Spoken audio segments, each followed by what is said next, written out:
So it's just a quick introduction to what Southco does. We're a company based in Worcester that predominantly manufactures for industrial industries, supplying components going into manufactured products. However, like many other companies, we've switched our production into making face shields. So again, we can support the local community here as well as our existing customer base. So I'm going to quickly bring up a couple of images. So this is the face shield. It's based off the Prussia design. Hopefully you can all see that one. It is compliant with the Class 1 Sorry, PPE. David. Is it not? That's not popping up at the moment. There we go. Sorry. There we go. Okay, perfect. So it's compliant with the Class 1 PPE. It's latex free, so it is suitable for the use in medical situations, but also is going to be made available for general manufacturing as well as those in the retail sector. So the product currently is in stock in Worcester, available to ship immediately. They come in boxes of 50, so they're supplied kitted. Minimal handling at point of production, so it's easy for the customer to go ahead and build. Included in that is the declaration to say that it meets the British standards, EN 166/2002, and it complies to all of the regulations. So unlike some of the other PPE that is available, we have ensured that this one is design compliant and also has all of the supporting documentation. They also come with the assembly instructions so that it's very visible in terms of how easy it is to build.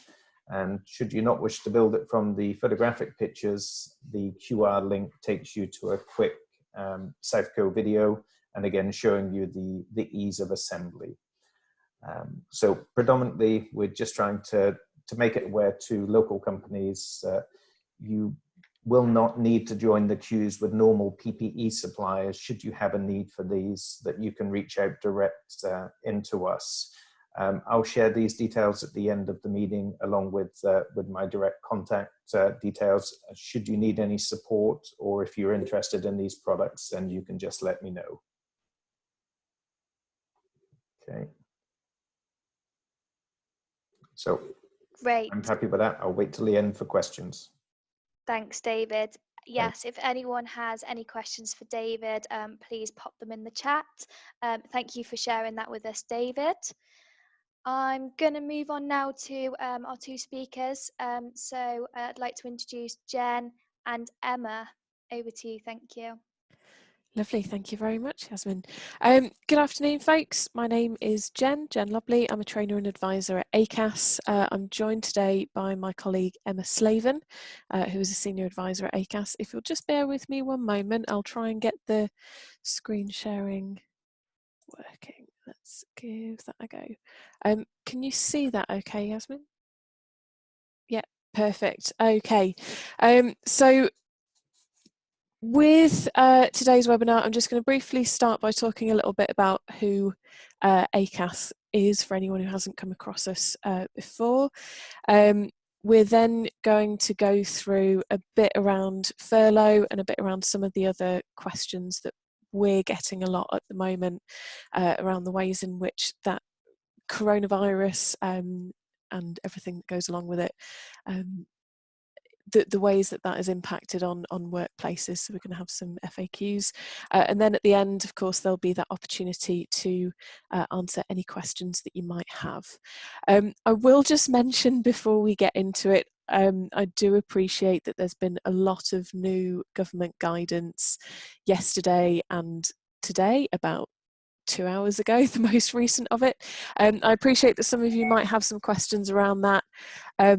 If you do, we will try our very best, but we've spent a good chunk of today reading it and trying to understand what it means, so we might not be completely on top of it just yet. So most of the content that we've got for the webinar today we put together about last week, so it's mostly still up to date, but any of the new guidance we haven't got in full detail just yet. So just to briefly touch first of all on the role of Acas. So for anyone who hasn't come across us before, we are a publicly funded organisation. We're part of the civil service, and as an organisation it's our role to try and improve employment relations. So there's quite a lot of work that we do within that.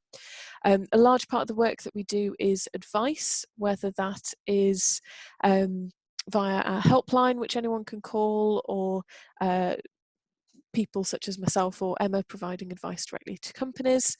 We also run training courses on all manner of employment law and rights and best practice. We work with dispute resolution as well, so if anyone has a claim they want to take to tribunal, they come through us, and we try and get things sorted before they get to a final hearing.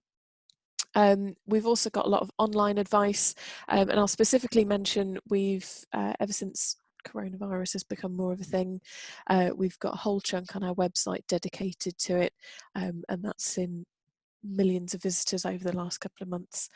So any questions around the impact of coronavirus on employment law or employment best practice, our website is a good first stop for you. So that's just a little overview about us. I'm now going to pass over to Emma, who's going to take us through some of the information around furlough. Okay, thanks Jen. Hi everyone. So as Jen said, we'll start off by looking at the coronavirus job retention scheme, and this is one of the points where we had an update today at lunchtime. So I will come on to talk about those updates slightly just towards the end of this section, just to give you a bit of an idea about the kinds of things that they're planning for the job retention scheme going forward. Okay, so in terms of the scheme itself, obviously it was introduced back in March and is available to all UK employers with a PAYE payroll, and of course it allows you to pay your employees their salary, but getting it reimbursed from HMRC. So in terms of who can claim, it's for employees or workers who are on your PAYE payroll and have been on it either on or before the 19th of March of this year, and also for those that were notified to HMRC on real-time information submission, again on or before the 19th of March this year. It is down to you as the employer or the business to decide who you want to furlough. So some of you may have had situations where you've been approached by a member of staff who wants to be furloughed. However, due to the nature of your organisation, you don't feel that that's appropriate at the moment. But it's very much done an agreement between you and that particular individual. So you don't have to furlough staff, but it is an option that you do have. In terms of the online portal, that was opened back in I think it's the 20th of April. And of course that you can now claim and have that claim backdated from the 1st of March.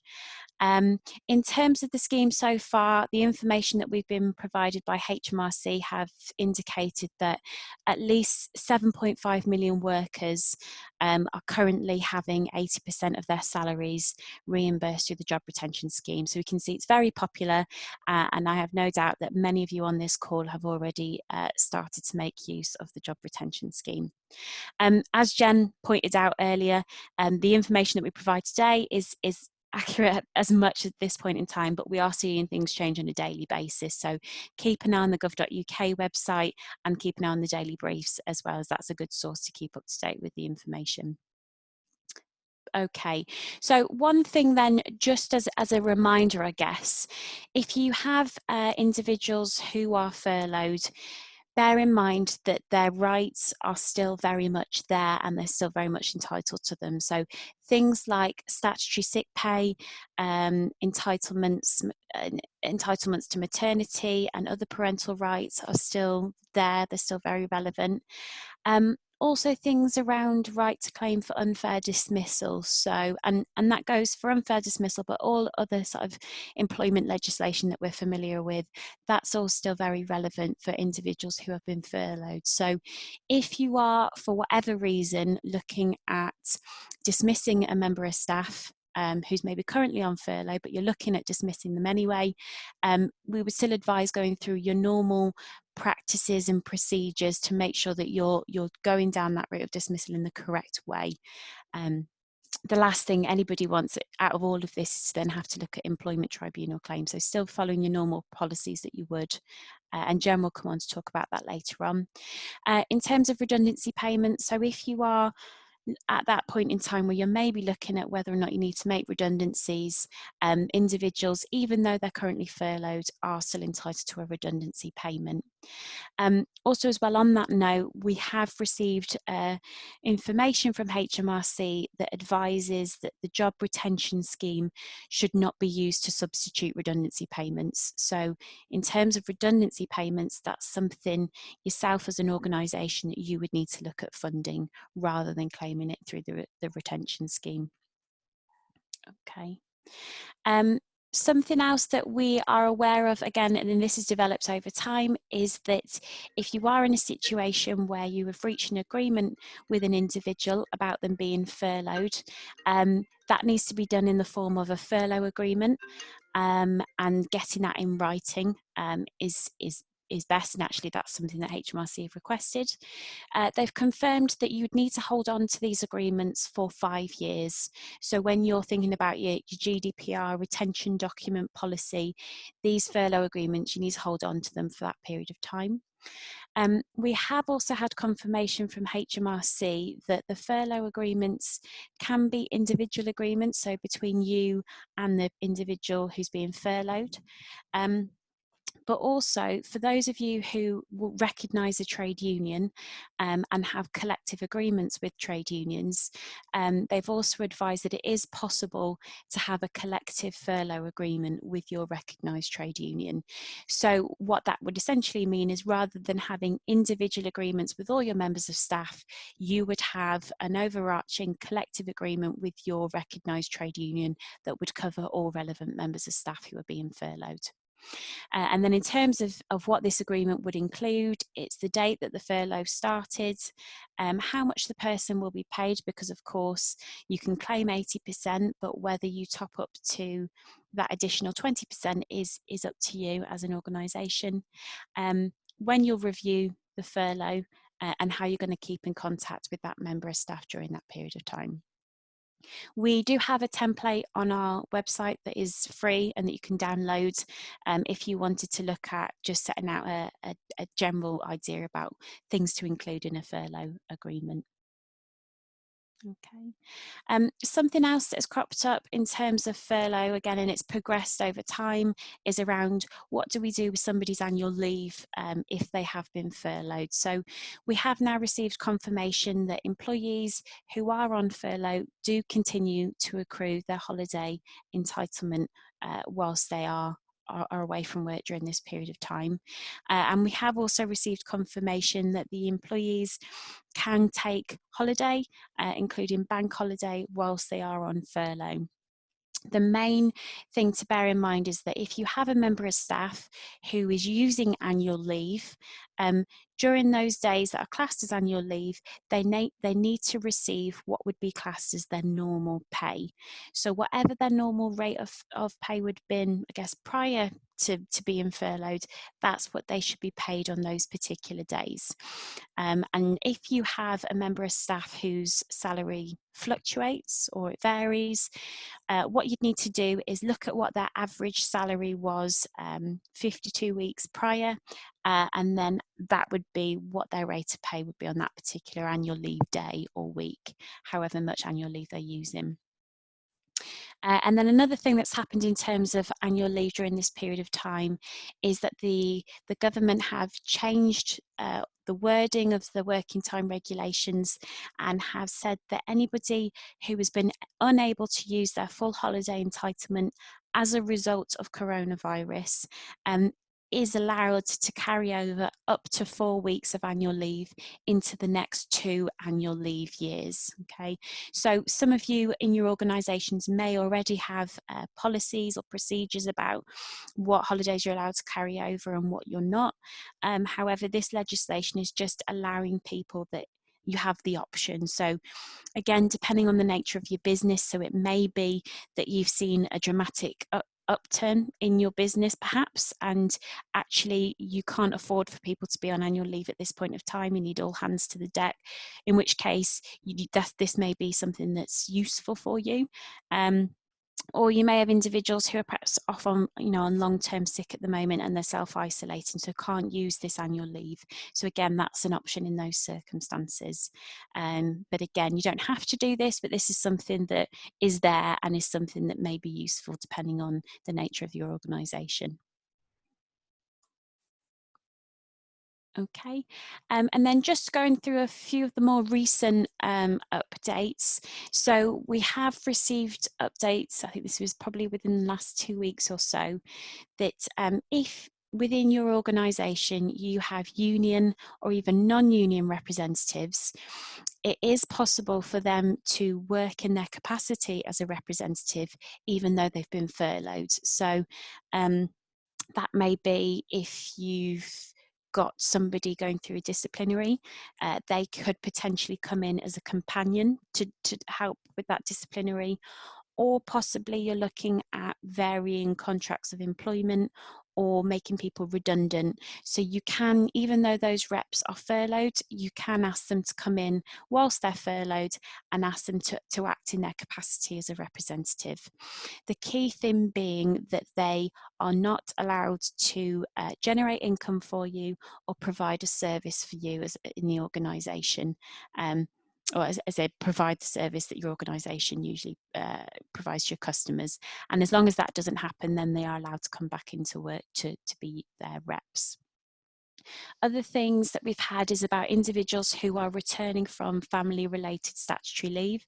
So that includes maternity, paternity or shared parental leave. So you can furlough them as soon as this period of leave comes to an end.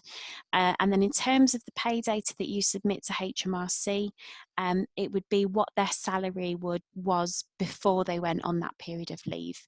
And then if their salary before that fluctuates, there is guidance on HMRC website about how you calculate that particular person's claim for the job retention scheme.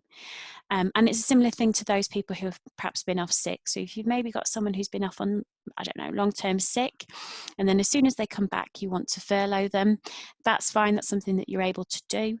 In terms of the data that you submit to HMRC, it would be what their salary would have been prior to them going off sick. Or again, if their salary fluctuates, it would be based on the calculation that's on the gov.uk website. Okay, so that's worth looking into. So then in terms of today's updates that we've had at lunchtime today, we have had confirmation that the job retention scheme will be extended till the end of October. The government have given confirmation that the scheme as it is in its current form will stay the same till the end of July. So from now until the end of July, it's looking like there's no changes. However, there is an indication that from July to October, there may be slight changes or tweaks in the job retention scheme as it is at the moment. There was also a mention that staff who are currently furloughed, when you start to bring them back into work, that you will be able to bring them back into work on a part-time basis. And part of this is that I think there's an appreciation that as businesses, you may not be able to open up back to full capacity straight away, that there will be sort of a phasing in period. And in recognition of this, there's an indication that you will be able to bring people back on a phasing period rather than having to go straight from furlough straight back to full-time. But that's sort of the bare bones of the information that we've received at the moment. There was also an indication that from the employees' perspective, they will still remain to receive 80% of their salary. However, it was looking like at some point in the future that may be made up of a contribution from HMRC, but possibly also a contribution from the employer as well. Again, we don't know the specifics of what that's going to look like or how that's going to be calculated, but we have received information that we will get clarity on those points by the end of May. So that's just generally what we've received, but hopefully we'll get further points as the weeks go on. Okay, and I'll just pass you back over to Jen now, who's going to look at some FAQs of what we've been getting through from various different customers. Lovely, thank you very much, Emma. So yes, these FAQs are based on queries that Emma and myself and our colleagues both locally and nationally have been dealing with regularly since coronavirus has started to have more of an impact on various workplaces. So these are some of the things that we've been dealing with most often. So one of the questions we've been getting quite a lot is around disciplinary and grievance processes, and essentially any other formal processes that a company might go through. So if companies, let's say, have a lot of staff on furlough, or if they're asking everyone to work from home where people usually work from the office, they might be uncertain as to how to carry out those processes that they would usually have face to face. Acas, just last week, I think it was, or the week before, we've brought out new guidance around this topic. So we've got new guidance on our website around continuing to carry out disciplinary and grievance procedures fairly and reasonably, even if people are furloughed or people are working from home. So just a couple of key points from that. Essentially, as an employer, yes, you can still carry out disciplinary or grievance procedures, but do bear in mind that all of the usual employment legislation, the Acas Code of Practice, and of course your own company policies would still apply. They haven't been negated by the fact that people might be working from home or people might be on furlough. It just might be that you need to consider things in a slightly different way. So if you are choosing to go ahead with a discipline or grievance procedure, it is worth considering, is it still reasonable for you to continue with that process while staff are furloughed, while staff are working remotely? And I think often this is going to be a bit of a delicate balancing act, because we've been speaking to plenty of companies about this, and some have talked about postponing a process or postponing a meeting until people are back in the workplace, either if they've got staff on furlough or staff working remotely. But it's worth bearing in mind we don't necessarily know yet when staff will be returning from either furlough or from working from home. So if you are looking at postponing, just keep that under review and make sure that continues to be the most reasonable decision to make, because it's worth bearing in mind one of the key points in the Acas Code of Practice, at least on discipline and grievance, is to not unreasonably delay the process. So if it is seen that you're delaying it unreasonably, that may not go down too well. So just make sure you're keeping that, if you are postponing, keep that under review. If you are looking at holding a meeting face to face, make sure you're following public health guidelines. So you're looking at social distancing. Can you hold that meeting in a larger meeting room than normal? Can you have people sitting at opposite ends of the room? Do you need to introduce PPE or have extra hand washing facilities, whatever it might be? It may be that you look at holding the meeting remotely, which is fine. We've come across plenty of companies that have started doing such as disciplinaries or grievances via video conferencing, via Skype, via Zoom, whatever it might be. Just make sure if you are taking that route that can be done fairly. So you may need to do a bit more in terms of preparation and planning. For example, to ensure that the staff member that you're taking through the process has the appropriate facilities to join in. Do they have a computer, a laptop? Do they have necessary amounts of Wi-Fi, connectivity, whatever it might be? Just take those extra things into account if you are following that route. It's also worth bearing in mind that the employee still has the right to be accompanied to any formal meeting. Again, that hasn't been negated by coronavirus or anything going along with it. So however you're holding it, whether it's face-to-face and looking at social distancing, whether it's via video conference, make sure there is still that facility for the accompanying person to join in a meaningful way as well. And again, it may be a case of not just meeting the legal requirement with that, but taking into consideration the practicalities around it.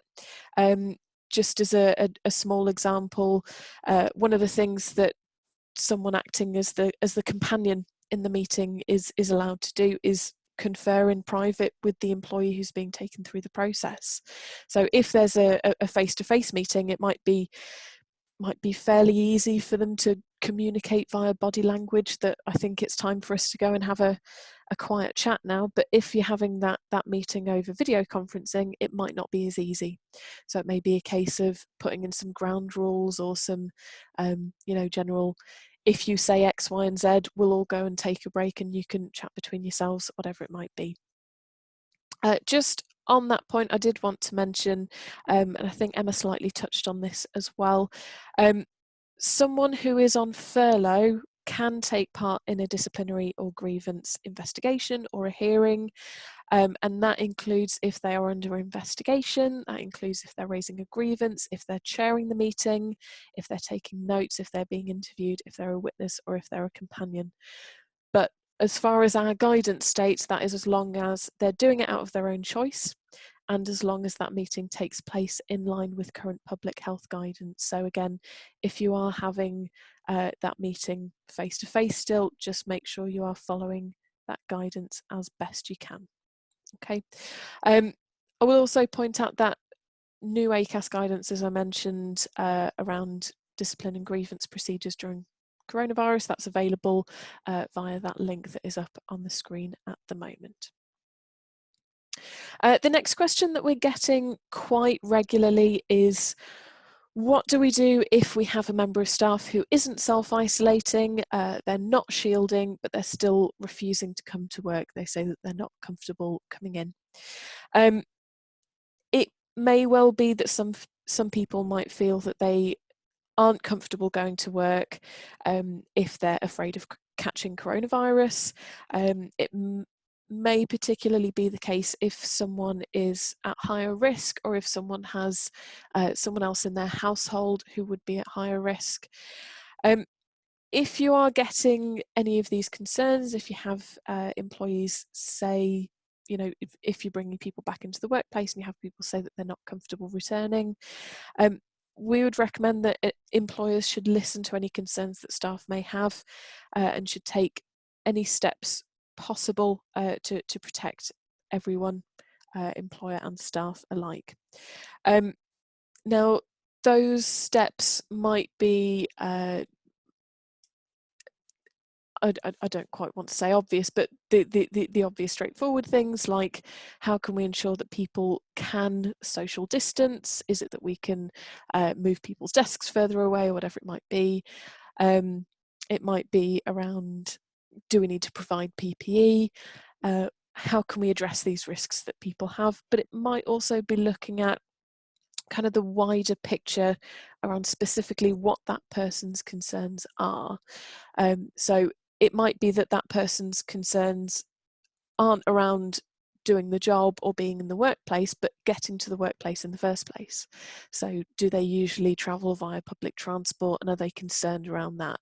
Is it that the employer could provide extra car parking to avoid that need for public transport? So do look at that wider picture if people do have concerns.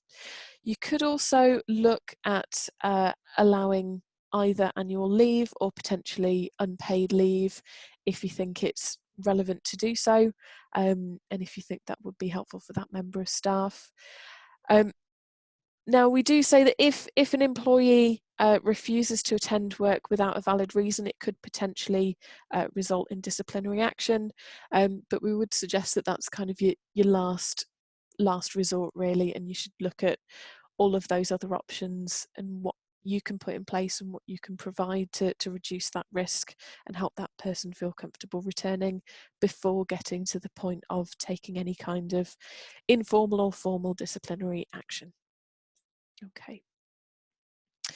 The next one then is around changing hours or pay or location. We've had quite a few companies come to us to ask if they can make those kinds of changes to help them continue as a business in changing times, whether that's because they've got a reduced workforce, or they've got a reduced amount of business coming in, and they need to change hours, pay, location, whatever it might be. Bear in mind that all of those changes, and plenty of other ones besides, would constitute a variation of someone's employment contract. If you are going through a variation of contract, so if you are looking to change hours, pay, location, someone's role, whatever else it might be, there are various options for you to go about doing that. Three of the main ones that we tend to talk about are up on the screen there. So relying on a flexibility clause, imposing the change, or what we refer to as dismissal and re-engagement, which I'll mention in a second. All of those have legal risks, some more risks than others. So the first one, relying on a flexibility clause. So that's if you've got something in an employment contract to say, for example, we reserve the right to change your hours of work depending on how much business we've got, whatever it might be.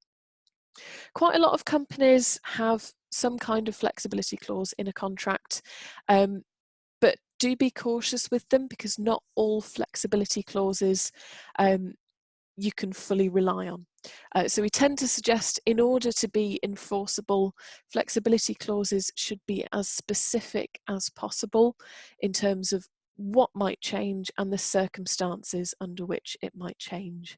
So something along the lines of, we reserve the right to change your location of work depending on where the work is located, and we won't change it any more than X number of miles. That's more likely something you may be able to rely on to make a change to the contract, whereas a lot of the flexibility clauses that we come across that are put into employment contracts are very vague and open and wide-ranging, which may mean that it would be, well, it tends to mean that it would be more difficult to rely on that clause to make a change. So a flexibility clause that says something along the lines of, we reserve the right to make a change to anything in this contract whenever we want for any reason, that's more likely to encourage people to argue with it if you do make a change on those grounds. So do be cautious around flexibility clauses. Imposing the change is if an employer essentially says, we don't care what the employees say, we're going to change X, Y, and Z regardless. So we're not going to go through consultation, we're not going to dismiss and re-engage, we're just going to say, this is now different, live with it. That's quite a risky one again, because that imposing the change is pretty much always going to be a breach of contract.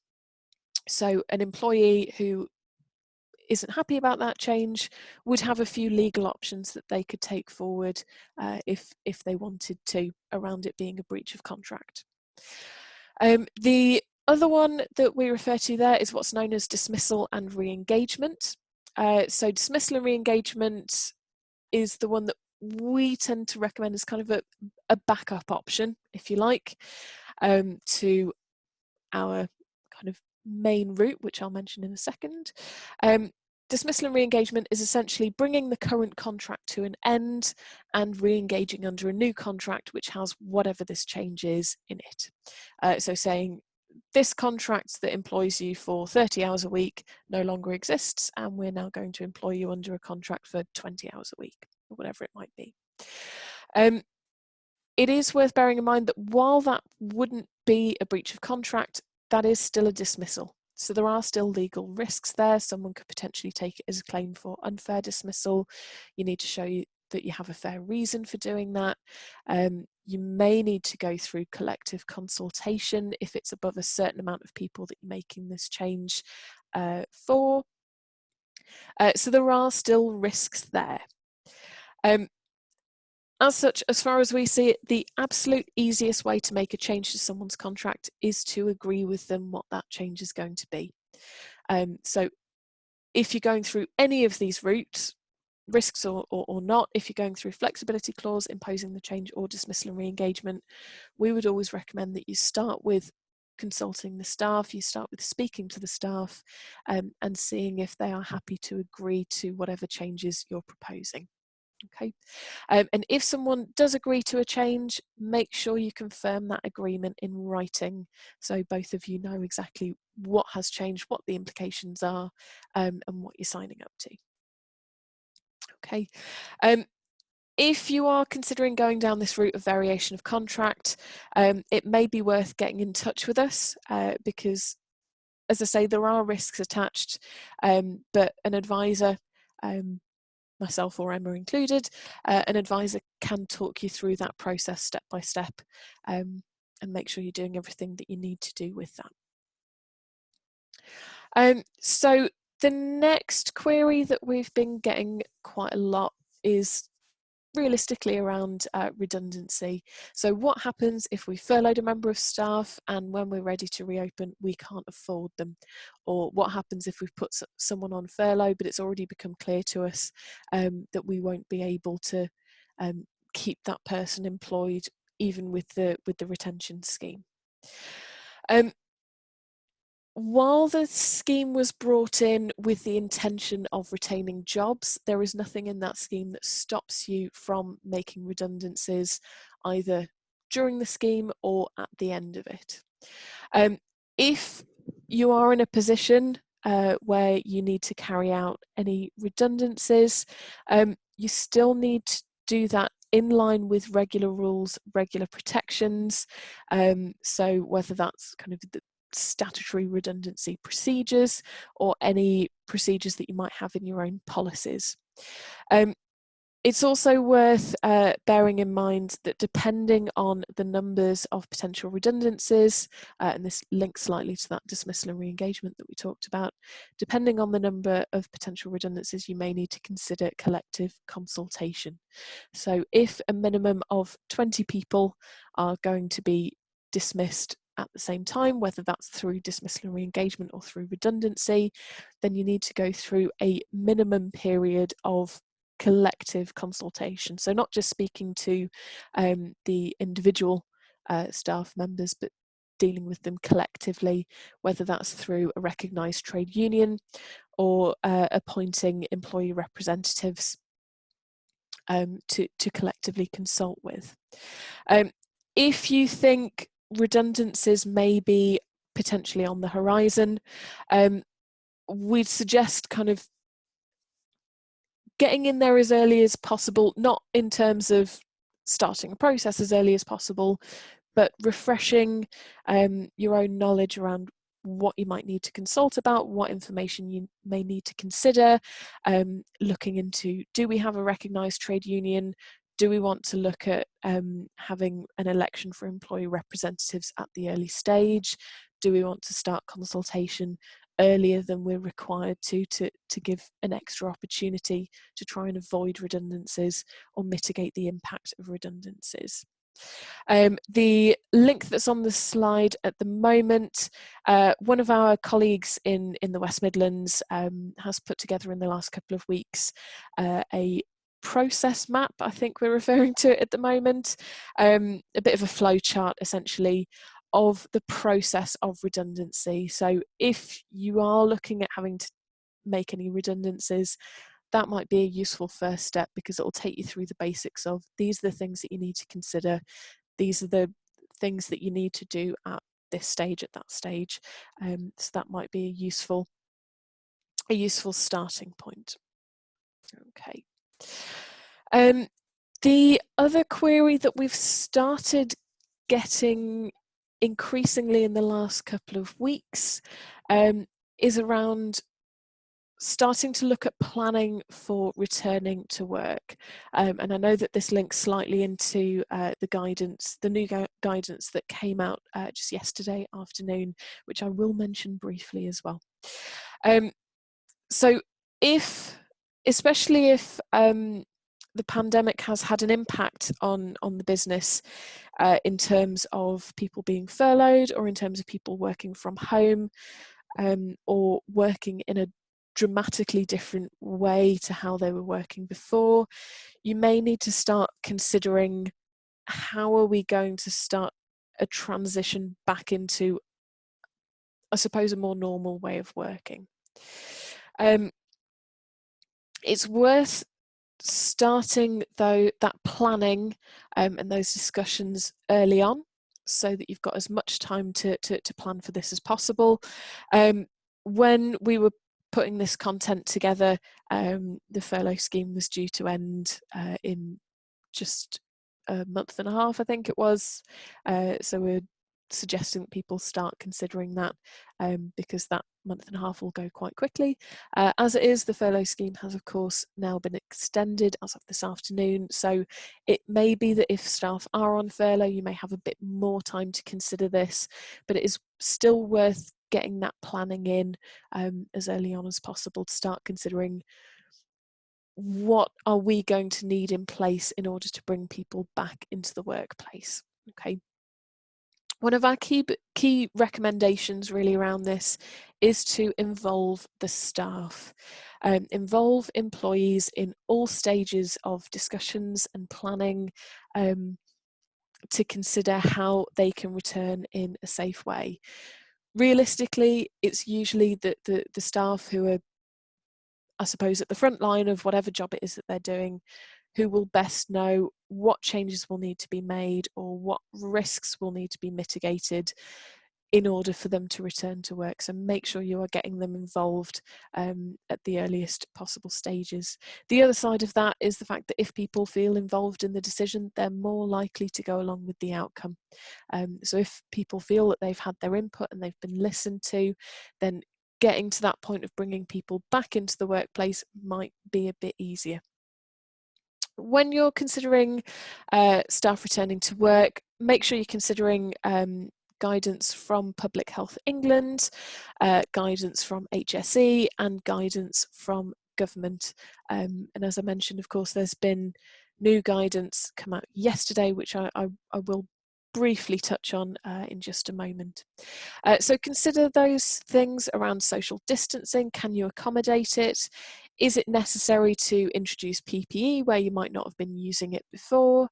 And again, as we talked about with the disciplinary or grievance processes, you may need to think wider than just the immediate workplace and what you usually think of as being, I suppose, within your control.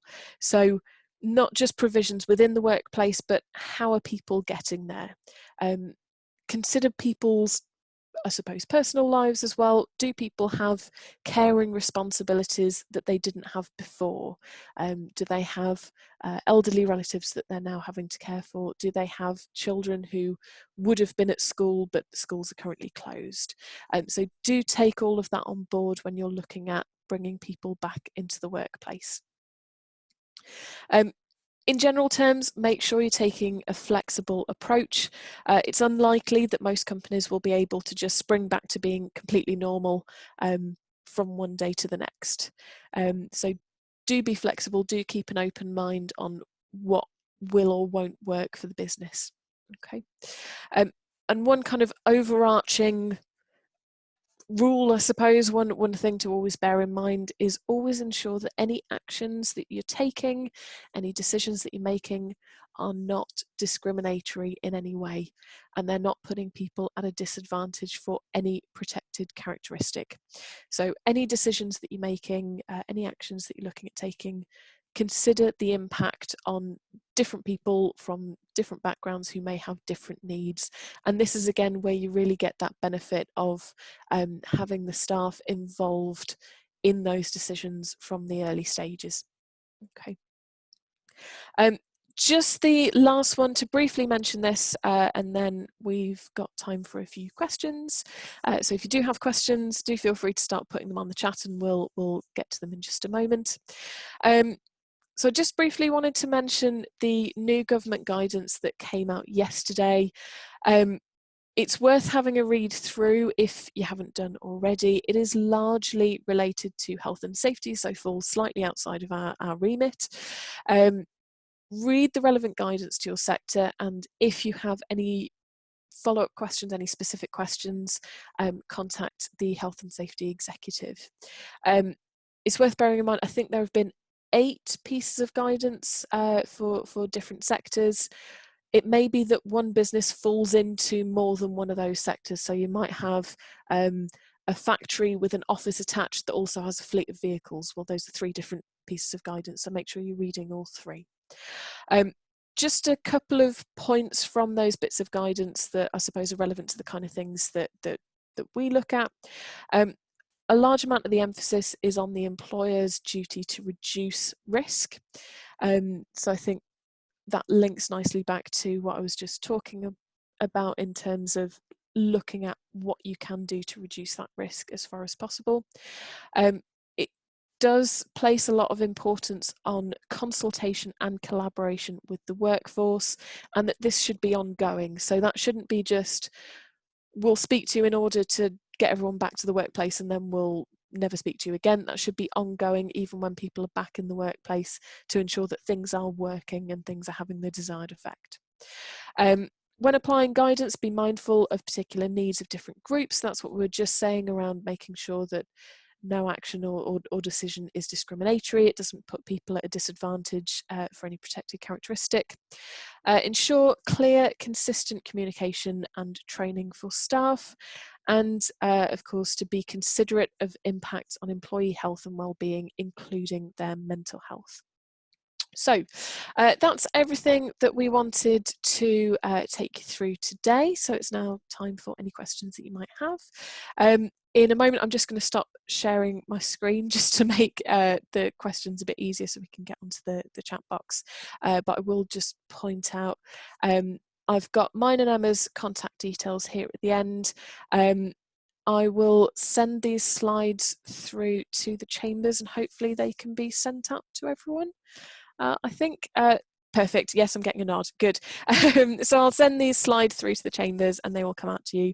So you'll have mine and Emma's contact details. So if you do have any other questions that we don't address in the next 10 minutes or so, then do feel free to get in contact with us. Okay, lovely. So I'm gonna, there we go, stop sharing the screen. Okay, I'm just gonna quickly go over how to get the chat box up again, just in case new people have joined us. So if you'd like to ask a question to Emma or Jen, you'll see at the bottom there's an icon that says chat. If you press on that, it should bring up a text box. And just make sure you're sending that to everyone and not directly to me, and type your question in there, and Jen and Emma will go through them now. Okay. Thanks. So if I'll look at the first one that we've received from Diana. So the question is, are there any recommendations for a return to work interview after furlough or being out of the office during COVID period? So that could be up to months. So what would be best practice? So I think it's a good point to acknowledge that, and it depends on the situation. So if, say, as an organisation, people have carried on working from home, I imagine that there's still been a level of contact that you've had with each other. But for those individuals who've perhaps been furloughed, so pretty much been out of the business and out of the loop of the business for a while, it is worth giving some thought. So it's a good question about how do you bring back that person? What do you need to do when they come back? So I guess really it's kind of similar what you would do for a return to work, maybe for someone who's coming back off maternity leave or somebody who's coming back off a long-term sickness. So thinking about, have there been any changes in the business? So is there any information that you need to update the individuals on? And I guess this will depend on whether it's just 1 or 2 people that you're bringing back from furlough, or actually whether it's the main bulk of your employees that you're bringing back off furlough. But thinking about updates, so what's the business going to do going forward? Have you got any planned changes? Has anybody left the organisation? So a staff update as well, how people are getting on. What's the plan? Are you going to phase them back into work, or are they going to go completely back into work in their full hours? So that kind of discussion with them about what's the plan for them as individuals. And then looking at social distancing, as Jen mentioned. So if they've got any particular concerns, because I think it's important to acknowledge that people will feel differently about coming back to work. So some people may think, yes, this is what I've been waiting for, I can't wait to get back to work. But then you may have individuals who feel quite anxious about coming back. So it's important to understand from them Is there anything they're concerned about? And then explain to them the social distancing that you've applied, and what that's going to mean for them going forward. So the way that, I think the best way to think about it is what you would do normally for somebody who's maybe been on maternity leave or been on long-term sick. The kinds of conversations that you would have with them, that would be a similar conversation that you'd have with someone who you were bringing back off furlough. Okay, so that's questions. So I'll hand you back on to Jen to look at the next question. Lovely. I'm going to look at two questions just to confuse things. I've had one sent to me privately, so I won't mention who it's from, but I will just give an overview of the question and the answer just in case it applies to anyone else. So I've had someone query around unfair dismissals and redundancy. If an employee is made redundant, can they still make a claim for unfair dismissal? Short answer is yes, as long as someone has the relevant minimum length of service for a claim for unfair dismissal, which is 2 years, then they can take a claim for unfair dismissal related to redundancy. There's nothing new in employment law around coronavirus or anything like that to say that employers are automatically protected from making to make redundancies because of the pandemic. So you'd still need to make sure you go through a fair and reasonable process. If you're not sure where to start with the redundancy process, as I mentioned, we've got that process map, which will be on the slides that I'll send over to the chambers for you. We also have kind of a step-by-step guide on our website to go through a redundancy process, so that might be a useful starting point. I'll also just answer the question from Julie, I think it is, with regards to making a variation in the employment contract. Would it be okay to use a side letter to the contract to chart the agreement?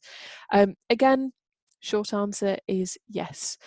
So there are requirements depending on what element of the contract you've changed. There are legal requirements to confirm it in writing, but that doesn't necessarily need to be in the form of a whole new contract. It can be a supplementary letter to say something along the lines of, we've changed X, Y, and Z, but everything else remains the same. It's entirely up to you which of those routes you go down, whether you go through an entire new contract or just that letter of amendment. It might depend on how many changes you're making. If you're changing quite a lot, it might make sense to give a new contract. If you're only changing one thing, it might be sensible to stick with a letter of amendment. But yes, Julie, you can. Back to Emma. Okay. Thanks, Jen.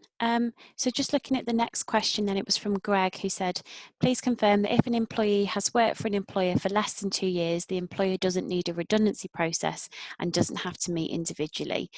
So I guess this is sort of similar to what Jen was saying. So in terms of, as we know, if somebody works for an organisation for 2 full years continuous service, they have all their full employment rights. Of course, that also means about being made redundant.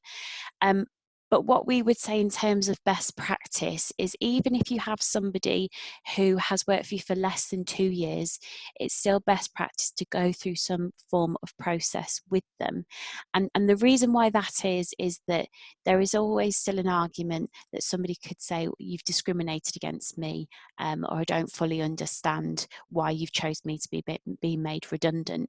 So it's not necessarily that you would still have to go through that full process. However, at least coming up with some justification why you've selected that person, or coming up with some criteria, is still useful to have, just in case there's always the chance that somebody may feel they've been discriminated as part of the redundancy process. And then in terms of whether you need to meet with them individually, would depend on how many people you're deciding to make redundant. So if it's less than 20 people, you would usually still meet with them individually. And again, our best practice would be, even if they have less than 2 years service, we would still advise to meet with them individually. And then if you're making more than 20 people redundant, then that would usually be on a collective basis, and you'd usually do that through staff representatives. Okay. Thanks, Jen. I'm just conscious of where we are with time, actually, Yasmin. Are we okay to continue answering questions, or do you want us to pause there for now? No, happy for you to carry on answering questions. I think I think we can carry on for the time being. Obviously, some people have left, which is absolutely fine, but I think carry on for the moment, if that's okay with you too. Fine by me. Yeah, that's fine. Okay, Jen. Lovely. Okay, so the next one is from Claire, and Claire, I'm sure you're trying to test me here with maternity leave. It's been a while since I've looked back over maternity requirements. So this is a question regarding maternity leave and furlough. So we have a member of staff currently furloughed and due to go on maternity leave 22nd of May. Our board is regularly reviewing the furlough period, has recently extended it to 4th of June. This is likely to be reviewed again this week and extended for another 3 weeks beyond that date. Could the employee ask to delay the start of her maternity leave till 4th of June, effectively allowing her to come back from maternity leave later? I mean, yes, the employee could ask. I don't think you necessarily need to agree. Now, maternity is an interesting one because maternity is full of specific numbers of days and months and weeks for all of the kind of requirements and notice requirements and such like, and I never remember all of them off the top of my head. So let me see.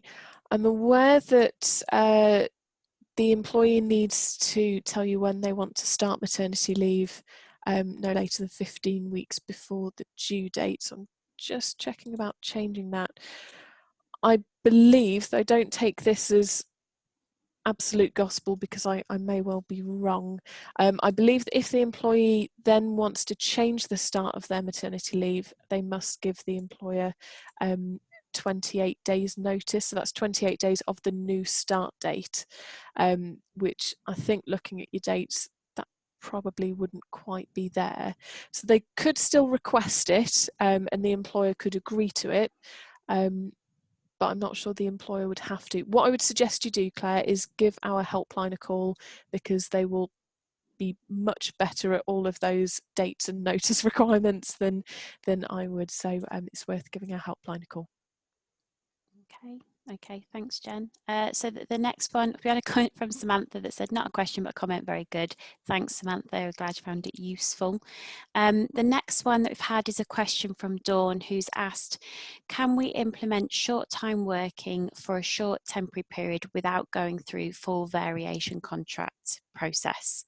And then the second question was, can you clarify the timescales for collective consultation? So in terms of that, I think, first of all, looking at, Dawn, whether you've got a clause in your contract for short-time working. If you do have a clause in your contract that allows for sort of short-time working, then potentially you wouldn't need to go through a consultation period because obviously you already have a contractual right that you can rely on it.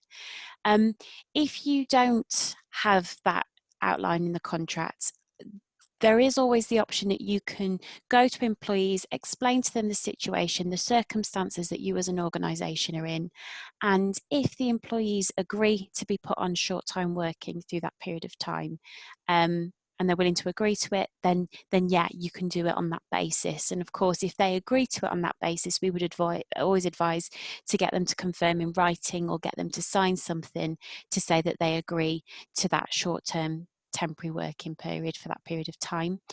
If, however, the individuals don't agree to it, that's when you would need to do some, go down the route of a full variation of contract process. But there's always the option that you can initially go to them to see whether they'd agree to it. And then in terms of your other question about the timescales for collective consultation, I'm assuming you're regarding redundancy. You can correct me if I'm wrong there, Dawn, but if you're looking at redundancy, so again, it's depending on the amount of people that you're looking at making redundant. So if you think that you're going to be making between 20 and 99 people redundant, then the consultation must start 30 days before any dismissal takes place. And then the redundancies need to be made within 90 days or less. If you're making 100 or more people redundant, then you have to have the consultation period for 45 days before any of the dismissals take place, and then all those redundancies must then be made within 90 days or less. Okay. Yeah, so to do with redundancies. Yeah, okay. So hopefully that's answered your query there, Dawn. Okay. I'll just pass you back over to Jen. Lovely. So my next question is from Karen about annual leave. We're asking employees to take a week's annual leave before the end of July. Can we also ask furlough employees to do the same with the required notice period from us? Our current understanding is yes, that there's nothing different in terms of requiring staff to take annual leave when they're on furlough to when they're not on furlough, as long as you give the required notice period, which the standard notice period to require someone to take leave is twice the amount of leave that you're asking them to take. So if you're asking them to take a week, you need to give them at least 2 weeks notice before that, unless you've got something different in a contract or collective agreement or something along those lines. So our current understanding of that is yes. The slight proviso I would give to that is that there is a chunk of the government guidance around annual leave and furlough which says something along the lines of they're keeping the annual leave requirements under review as it relates to furlough. So I would suggest that you just keep an eye on the government guidance, because as we know, it is updating, it is changing on a regular basis. But our current understanding is that yes, you can still give notice for people to take annual leave. Okay, thanks, Jen. So the next one we've had is from Greg that says, once an employee has been furloughed, am I correct in thinking you do not have to extend the agreement every 3 weeks, just that you cannot bring the employee back until 3 weeks have elapsed? Yeah, so part of that, I guess, depends, Greg, on what your initial agreement with the employee states. So if you put an end date, which I'm not sure some people may have done, but if there's an end date on the original furlough agreement, then of course that you would then need to go back and possibly even reissue a new agreement to say that it's been reviewed and this is currently what we're going to do going forward. But if your current furlough agreement doesn't necessarily have an end date on it, then yeah, you don't have to redo an agreement every time you decide to extend it. And yes, you are right that in terms of furlough, it's a minimum of 3 weeks. So you would potentially have to wait till those 3 weeks have elapsed before you bring the individual back. But yeah, it doesn't necessarily have to be a new agreement for every 3 weeks.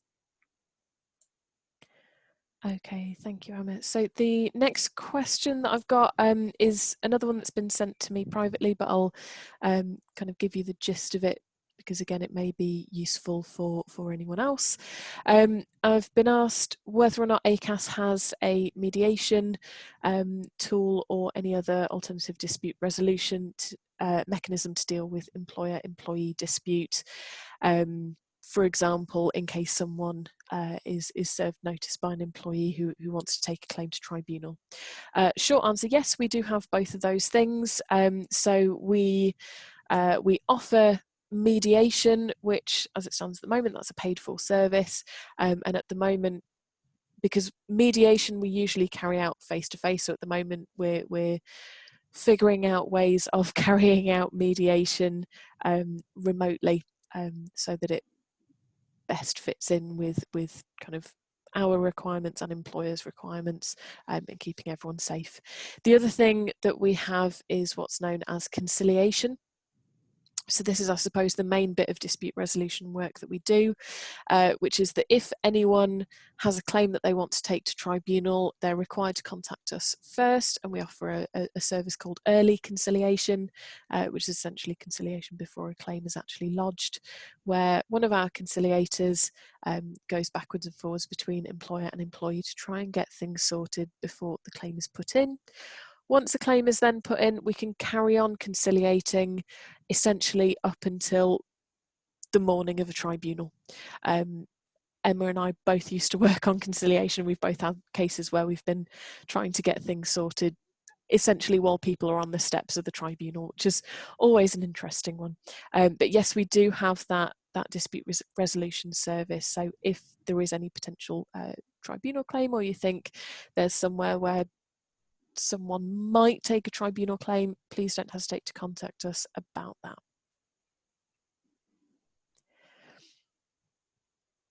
Shall I take the next one as well, Emma? Wait, sorry, I was looking at the next one. I've confused things, haven't I? Okay. Do you want, if I take, there's another one further down about a furlough agreement. If you want to look at the one with regards to yes, ASMA, and then we'll come. Not a problem. Okay. So in terms of a question that we had a bit further down, where it says, where we extend furlough, is it sufficient to do so with discussion and email follow-up rather than send another fully detailed furlough letter? So as I said, similar to the question before, paper trail is always best. So yes, if you have a conversation, always confirm it in writing. HMRC haven't specifically said that you would need to reissue a new agreement, so you could always reissue a new agreement if you wanted to. But at the moment, from what we can see, it's looking like just some form of paper trail just to show what you've agreed and what you've discussed would be sufficient.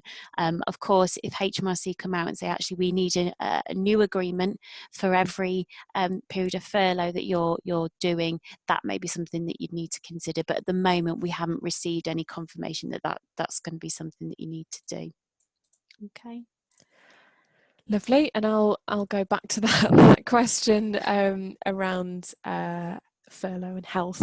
So the question is, we furloughed some employees who were concerned about their health due to respiratory illness, for example, asthma. Can we bring them back to work provided we have followed all the latest guidance once the original furlough period expires? After consultation, of course. So this person has, I'm impressed with them because they've listened to us talking about how much you've got to speak to staff, which is good. Essentially, yes, you can. The only situations where you might not be able to kind of force someone back into work is if they're self-isolating or if they're shielding. They've had a letter from their GP or from the NHS to say that they must stay at home for 12 weeks or whatever it might be. If it is just that someone is concerned about their health because they're perhaps at higher risk, you can require them to come back into work at the end of that furlough period if that's relevant to do so, if there's work for them to do. But bear in mind some of the things we were talking about earlier. People may be concerned about returning to work, especially if they are at higher risk. So make sure you are having that consultation and those conversations to establish what is it specifically that they're concerned about. Do they have any suggestions for any ways that you could mitigate those risks, mitigate those concerns? And if you have followed all the guidance and you've put all of those extra things in place where you're able to do so, then yes, you can require them to come back into work. Okay, thanks, Jen. So we've had a question from Julia about, if an employee has a company phone, can we ask them to download the tracing app, and are they obliged to when and if it's launched? So it's a good question, actually. In terms of can you ask, yes, you can ask them to download the app. I guess really the question is, what happens if they say, no, I don't want to download it? And at this point in time, it's looking like downloading the app is voluntary. And I know for some people there are concerns about privacy. So it's looking at, from your perspective, we know it's voluntary at the moment to download the app, and we haven't really been given guidance from the government about whether they're going to actually force people to download it. But as currently it's still voluntary, that's something to bear in mind. But also looking at, I guess, your reasons why you want that person to download it. So depending on the nature of your organisation. So if you, for example, work in the care sector, or say you even work within the NHS, there may be more of a stronger argument for you to say actually why you feel it's reasonable for that member of staff to have that particular app on their phone and report their symptoms via their phone. However, if you're working in another setting, so I don't know, for example, you work in retail or maybe you work in manufacturing, there may be a slightly different argument about whether or not it's reasonable to expect somebody to download that app. So I think it's a very good question, and I think it's maybe something that we will get a bit more clarity on it as things progress and as we get more information about that app if and when it's released. But I think initially it's thinking about your business, why you need them to download it, and whether you think it's reasonable for them to refuse to download it at this point in time. Okay, thank you. So I think we've got just one last question around, is there a minimum notice period to bring people back from furlough? Not that I'm aware of, and Emma, please feel free to correct me if you think I'm wrong. There isn't a minimum notice period to bring people back from furlough, but we'd suggest to give as much notice as you're able to. And in general terms, while people are on furlough, we're recommending that employers remain in relatively regular contact with them. So part of that contact might be when we're going to start considering bringing people back and how we'll let you know and when we'll let you know. That might also be something that you'd include in a furlough agreement at the beginning. So are we going to keep this under review? How regularly? And when are we going to let you know when we want you to come back? So there's no specific minimum period that's set out, but just be as reasonable as possible and consider people's needs as well. So for example, again, if people have caring responsibilities, if they have children that are home from school because the schools are closed, someone might need a bit more notice to put alternative arrangements in. So just give as much notice as you can. Okay, and I think that's about it for questions. Thank you for your comments as well. We do appreciate them.